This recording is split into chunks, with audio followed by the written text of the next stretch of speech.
Okay, guys, so I just pulled up in my driveway, and I want to put this series out, pretty much as quick as I can. This is the third video today, and I want to be able to try to finish it, in a couple of days, maybe get them all uploaded. But anyway, in this part, I want to talk about your boots. Me personally, I wear rubber boots. And the type of rubber boots, the boots I wear is all about the kind of boots that I have. I have Muck Boots. The only reason I wear those boots is because they are totally comfortable and warm. If you guys don't have a pair of Muck Boots, you're missing out on some comfort, I'm telling you. But anyway, so let's talk about boots here. 2 weeks ago, it was on a Monday, I got off of work. I was on night shift. I got off Monday morning. I had to go back in Monday night and work my last night of night shift. So Monday morning I get off and I go to my second trap on my line, and we had been down that night, and I had my work boots on, and I had been through. I don't know if you guys are familiar with paper mills, but they're greasy, oily places, and that's where I work. I work in a paper mill. But I had walked through oil and grease, pretty much all night that night. And whenever I went to go check my line, I was kind of concerned about the amount of oil and grease that I had walked through. But I didn't have my boots, my Muck Boots on. So I had to go with what I was wearing. So I go to my second trap, and I had a Coyote. Well, I pulled a Coyote out, put him in the box. I finished running my line. I come home and go to sleep. I don't remake my traps, remake my catch circles and stuff whenever I'm working, because it cuts into my sleep time too much, since I work a 12-hour shift. So what I do is I pull my Coyotes out, I put them in the box, and then whenever I get my next off day, I go through my line and remake my line. So I pulled the Coyote out Monday morning. I came home, went to bed, and whenever I came back through Tuesday morning to check my line, I had 4 other Coyotes come through that location. The boots I wore, they were just literally, they had been through so much oil and grease that night, it was not even feasible to check a trap line with a pair of boots like that, but I did it anyway because that's all I had. So, taking that into account, the very next day, I had 4 Coyotes to come through that location. Now, had I remade that trap, or possibly even put out an additional set, I probably could have caught 2 of those 4 Coyotes. So, I don't think that the oil and grease that was on my boots Monday morning really affected the Coyote movement very much that night. So anyway, let's talk about my rubber boots. I've seen on YouTube where guys will only wear their rubber boots on their trap line, or they have a specific pair of boots that they wear on their trap line. And that's fine. I see nothing wrong with that. Taking extra precautions to eliminate scent is probably better than what I do. I'm not so concerned about scent. The only scent I worry about is transfer of lure and bait scents to my traps. So anyway, back to my rubber boots. I wear a pair of Muck Boots. I love them. Whenever I run my line, I don't even take them off that day. I wear them around the house. I do things around the house. I've even walked through Speedy Dry. If you guys can see, let's see. See that white building right there? I've worked on my little truck in there. I've worked on a Honda Civic in there for pretty much a total of 1 year last year. And there's so much oil and grease and Speedy Dry and stuff in there to soak up oil. I walk through it with my Muck Boots. I still run my line. I still catch Coyotes. Every morning whenever I get up to go check my line, whether I'm getting off of night shift or going in to work, you know, if I'm going into work, I check my line with my work boots. I don't check them with my muck boots. But anyway, whenever I'm doing a normal traditional check in the morning, you know, I'm off. I wake up in the morning, I go check my traps, and I come home. I put on my muck boots. I go to the gas station, and I grab a Mountain Dew or one of these Monster Java drinks, and I go check my line, and then I come home and do whatever I do that day. And I still wear my muck boots. I wear them everywhere I go this time of year. You know, with the exception of this morning.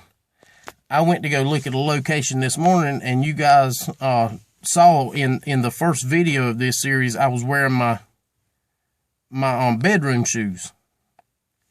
It just doesn't bother me, you know. And before I went to that location, I stopped at the store,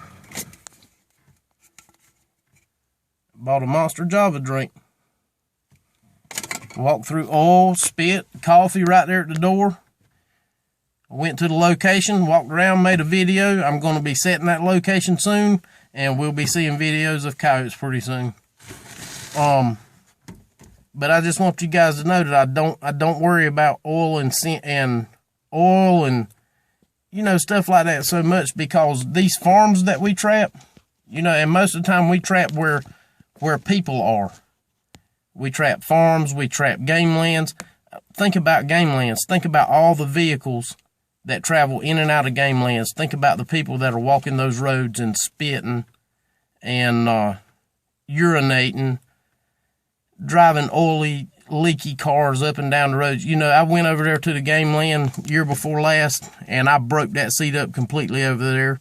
Last year, there was not enough coyote sign to even set a trap.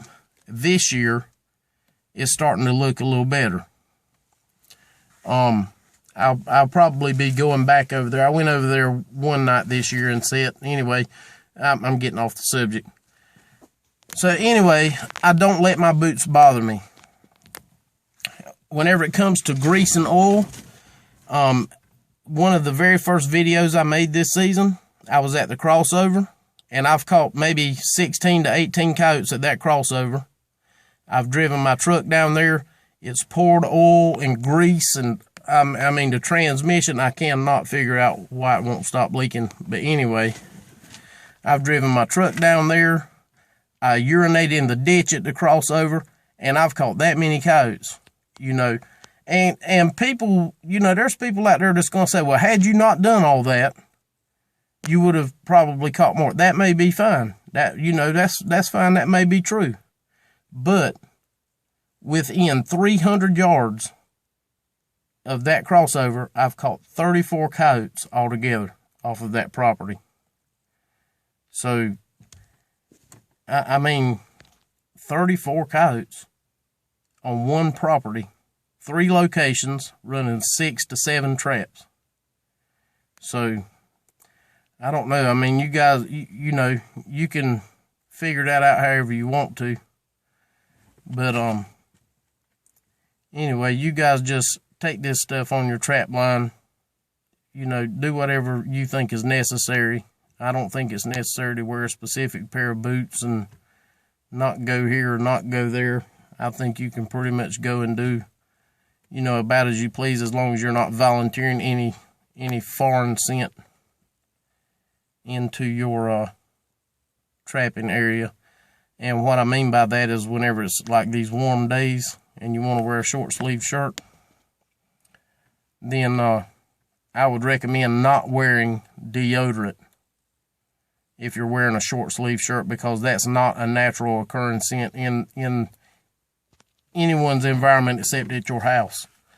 On these farmlands, you know, you have people that are in and out, coon hunters, you know, there's just people everywhere. So anything that relates to a person, pretty much with the exception of colognes or deodorants or stuff, you know, stuff like that, I don't think it alarms the coyotes. So, and I'm not saying to go walk through a big puddle of oil and grease and go run your line. You know, that's not what I'm saying. You use a little bit of logic and a little bit of common sense about it. If you walk through a small puddle of oil at the gas station, I don't think it's going to destroy your trapping. So, you guys just, take this stuff out on your line. Try it out. Test it. Don't be afraid to. Don't be afraid that you're going to miss a coyote because of something I said, because I promise you, you won't.